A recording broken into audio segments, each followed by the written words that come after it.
So how'd you like playing that Whirlwind Barbarian, just spinning through, slapping down those demons? How about that Twisted Blades Rogue? It was fun flying through those monsters and just having them blow up when your daggers ripped them apart. How about that Pulverized Druid, slamming them fists down, just blasting all the monsters away? Well, those are actually all getting a nerf, but it's not all doom and gloom. How about those summons for the Necromancer? Those are getting a nice little buff.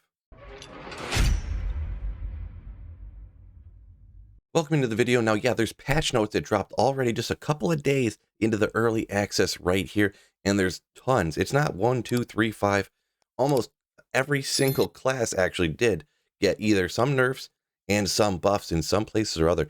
So we're gonna go ahead and scroll down and just take a look. I'm not gonna read everything word for word, but essentially it's here saying that some stuff was too strong, some stuff was too weak, and they're doing this all in the idea of trying to balance classes and skills. So doing this quick is a little bit jarring and shocking to me, to be sort of honest, but it also makes sense because I feel like they don't want this to get out to, the general, not general population, but, people who aren't as the most hardcore players, which obviously if you're playing early access, you're the most hardcore player.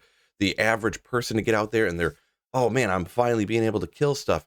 Ooh, the build you're doing just got nerfed. They don't want that to happen. That would be kind of even more shocking and jarring. So I think it's a good idea to try to get this stuff balanced as much as possible before the actual official launch. So you can see a couple of them right here, and we're going to go ahead and just talk about them super quick. There's a lot. It'll be a 75-minute video if you go into incredible depth on this stuff. So sorry, I'm a little bit tired. Just woke up in the morning here. So challenging shout damage reduction gained from skills ranks reduced from 4 to 2. So they cut that straight up in half. Now, obviously, the shouts on the Barbarian were super crazy strong, so cutting that one in half, probably a good thing. I think the Barb's still going to end up fine after I did kind of look over these already, but some of the aspects that really gave it a ton of boost got nerfed here too. Cooldown reduction per nearby enemy reduced from 2.7, 5.4, down to 1 and 1.9. That is crazy because this one got cut down to a third of its former power. That is a huge nerf on that one right there. And the maximum cooldown reduction got cut in half as well. So I know that the Barbs had like perpetual uptime on their shouts and stuff because of so much cooldown reduction. I assume they're trying to get rid of that. Aspects of the Dire Whirlwind. Increased critical strike chance per second reduced from 5 to 10 to 3 to 8. So not really cut in half, just a little bit percentage taken down on that one. And then maximum critical strike chance bonuses reduced from 20 to 40 to 9 to 24. So that essentially got cut in half right there. Many nerfs there for the Barbarian, specifically kind of pretty much for that Whirlwind Barbarian that's wrecking everything. Still probably the best option in my speculation, but we'll have to wait and see with a bunch of testing from those GG players out there. So here are item changes. Gore's devastating grips, explosion damage gained from Whirlwind reduced from 50 to 70 to 16 to 26. Wow. So yeah, that got cut in, down to a third of its former power. I know it was crazy. They were one-shotting like level 100 butchers and stuff. So, I mean, it probably is needed, to be honest, but it is a large amount right there. So damage against wreckable objects no longer increases exploding damage. So that's probably good, I guess. Wreckable objects, so talking about barrels and stuff. I didn't get a chance to test this stuff a ton, so I was kind of sort of unaware of that one, to be perfectly honest. Explosion damage is only increased by the first 100 hits of Whirlwind. So that's pretty funny because you could literally Whirlwind forever. So they put this cap on it, apparently, so that you wouldn't literally perpetually Whirlwind.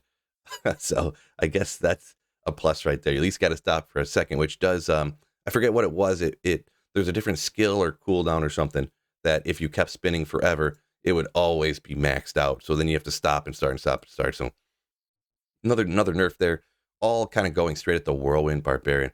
Down on the Druid skills, I didn't know the Druid necessarily was overpowered, but it did get some nerfs here, actually. Pulverize, a lucky hit chance reduced from 33 to 25. So that will have an effect.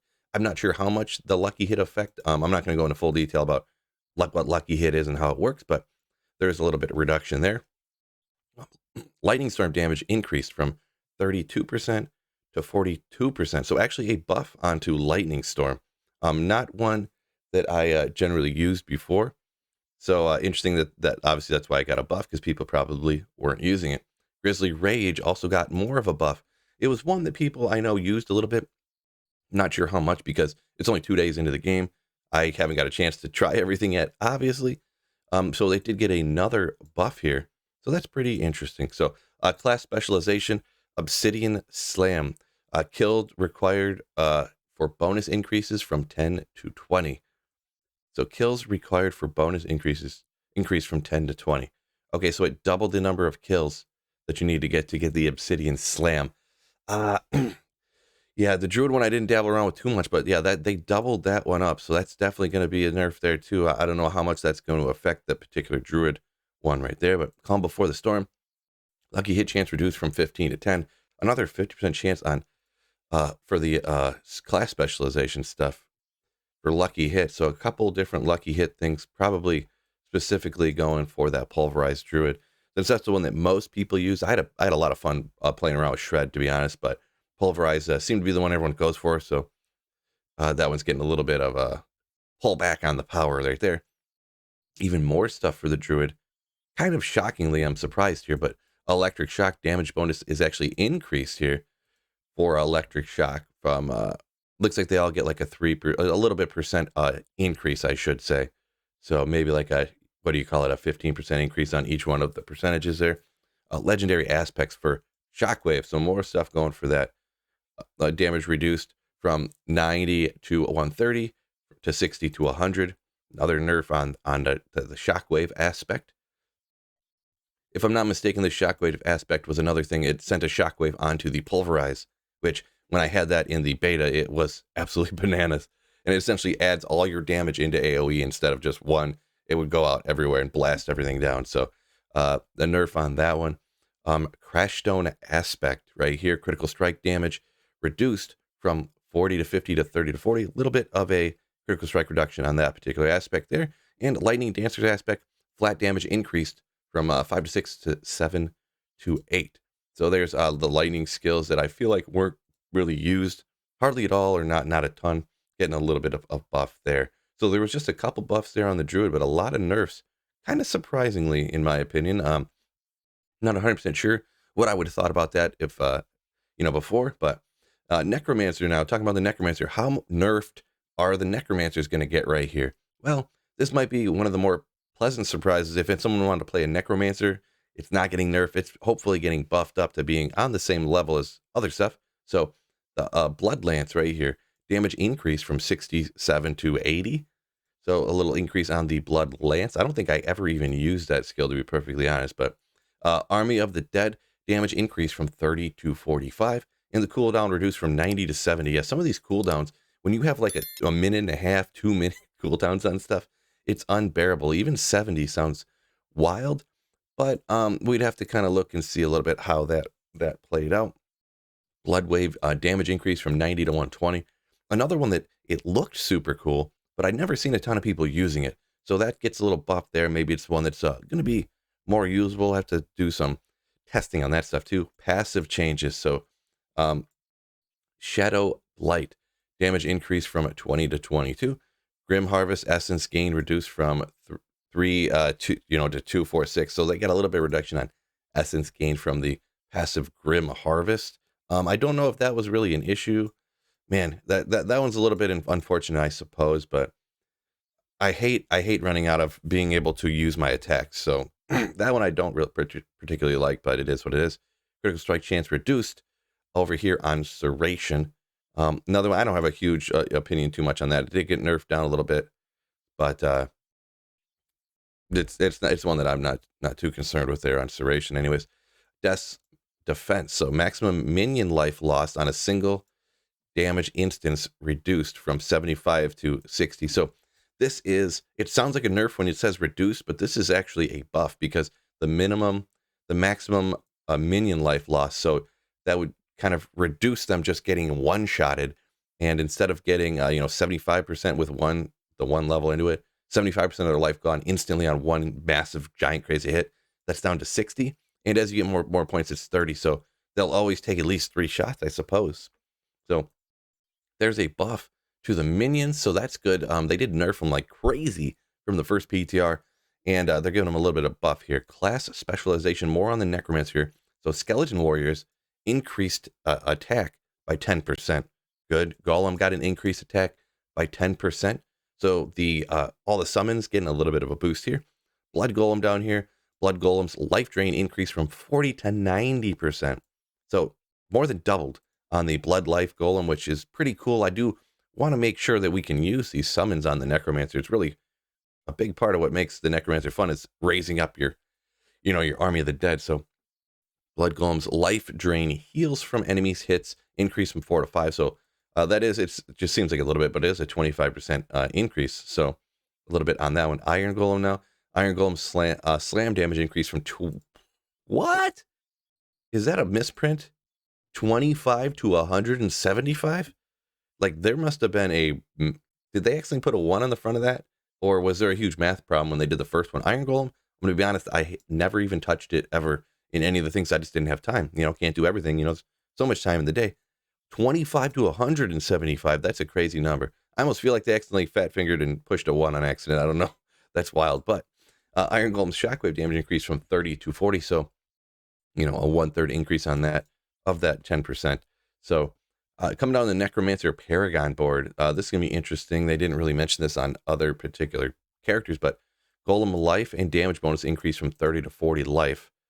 Okay, so a buff on the Paragon board for the Golem, and Cult Leader damage bonus increases from 10 to 15 on another one of those. Coming down to the Rogue, this is the one I started in main, so it's going to be a little bit painful for me, but Twisting Blades. Advanced Twisting Blades cooldown reduction per enemy hit reduced from 1/4 of a second to 0.1 seconds. So, wow, that is a huge nerf on that. And the stuff always being on cooldowns, I'm at like level 45, something like that. And stuff is always on cooldowns, and you're just waiting and waiting and waiting to use your skills again, which is disappointing. And that's going to be even more so.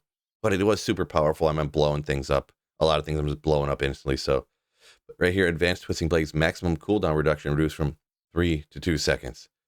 So there you go, a little bit nerf there to Twisting Blades. Nothing on the damage front so far, but just the cooldown reductions. They really want you to have all your abilities on cooldowns all the time. It's unfortunate, but maybe there's some other ways we can get rid of those cooldowns later on that I haven't seen, maybe in the Paragon board a little bit more and stuff like that. But damage increased on a rapid fire from 24 to 30. I did dabble a little bit with rapid fire, went and did a world boss event with that back in the day, and I thought it was pretty good, and it actually got a buff. So I know everyone's playing Twisted Blades Rogue, but rapid fire is getting a little boost. Maybe that could be something, on the bow side people could rock, right? So Dark Shroud damage reduction per second gained from skills reduced from 8%, 0.8% to 0.4%. That's unfortunate because that's another one that I really like to use. And also dash critical strike damage bonus went from 20 to 15. So nerf to the build I'm playing. Unfortunate. But like I said, I was absolutely blowing everything up, and I didn't even upgrade any of my gear or anything. I was just playing through, not even putting gems or anything in it. So a damage increase on caltraps right here, 30 to 40%. Just a 10% boost on top of, right there. And that is when you look at the other way, that's 1/3 of the damage increase. So, all right, caltraps. Yeah, I didn't use any of those. I was just going straight. I like the fast movement, time and speed, flying around type of thing on the Rogue. So, and some passive changes here. Concussive critical strike chance reduced. I did not use that one. So I don't really have a huge comment on that. That's one you'll have to hit the comments if you think that one's going to be a big problem right there. That nerf right there, I suppose. Legendary affix changes. Maximum minion life lost in a single. Oh wait, didn't they already have? Wait a second. I feel like this was repeating. I'm confused. I'm not sure exactly why this is under Rogue, and then they put repeating that once again, that maximum minion life loss. Maybe that's a misprint or something, or I'm just slow in the brain. I'm not sure which one, but that just made me melt down for a second. I don't know. Maybe I'll edit in the glitch effect there when I read that. I'm not sure what's up with that. But anyways, moving down to the Sorceress, seeing what's coming. This has got to be nerfs, right? Got to be nerfs, I'm guessing. So take a look at Arc Lash. Lucky hit chance reduced in half from Arc Lash. everyone was using Arc Lash from what I understand. So a cut in half, the lucky hit chance. Woof. Glinting Arc Lash cooldown reduction reduced. So it seems like they're going hard after this stuff that's cooldown reduction. They want to make sure your skills are always on cooldown, apparently, which is disappointing. It's one of the more painful parts of the game. But that's what that is. Teleport. So Shimmering Teleport's damage reduction duration reduced from 5 to 3. All right, just a little bit. Teleport's still awesome. Just a couple less seconds. I guess I understand that one. So I'm fine with that. I'm happy. It's hard to say you're happy about a nerf, right? But I get it. I get it. Aspect of control. Bonus damage reduced from 30 to 40 to 25 to 35. Little just on that one aspect right there. Not a big deal, I don't think so. Under general miscellaneous class changes. So Druid companions and Necromancer minions. Maximum damage over time taken per damage instance reduced from 2 to 1 of maximum life. So they cut that in half, which I believe is good to keep the minions alive. Maybe they could be a little bit better to use. So that does kind of make me happy that they are bumping up the minions, that they were essentially unusable. But Paragon board changes. There's a rare node where the node's reduced by 50%, cut in half. There's many different glyphs here. All glyph bonuses scaling has been reduced by 30, a third, except the following. So every glyph has been reduced by a third except for these ones that were reduced even more. Whoa, okay. I didn't even get into the Paragon board yet. Wow. That's wild. That seems wild to me. All glyphs reduced by a third. All the, wow. Wow. Wow. Okay. Move down to monster changes. So they significantly reduced the spawn rate of treasure goblins within PvP terror zones. I didn't get in the PvP terror zones yet, but I did notice at certain points, maybe this was the same thing that was happening in the PvP zones. I literally would go find a treasure goblin, I'd chase it down and kill it, and I'd walk back like 10 steps, and there'd be a treasure goblin in that same spot again. And then I would chase it down and kill it, and then I would check and come back. And that happened with a few different things, not just treasure goblins, but like certain instances and stuff. They would just like pop up again and again and again, occasionally. But then there's some other bug fixes here that I don't feel it's too important to go ahead and read over. Now this is jumping into a couple other stability bug fixes down here. So wow, a lot of nerfs and there's kind of some buffs in there too. I'm 70, probably 80-20 buffs to nerfs, maybe even 90-10, I don't know. But they really want to try to bring, sounds like they want to try to bring the builds down to be more even with everything else instead of bringing the other ones up, which I suppose is a good thing. You don't want to end up with power creep. They're going in the direction of reverse power. So hopefully they land in a good spot for the regular launch, and it's great for everybody. So let me know down in the comments what you think of all this news. Incredibly interesting. Make sure you hit the like button, subscribe up before you go. Peace out, fellas, and keep slaying.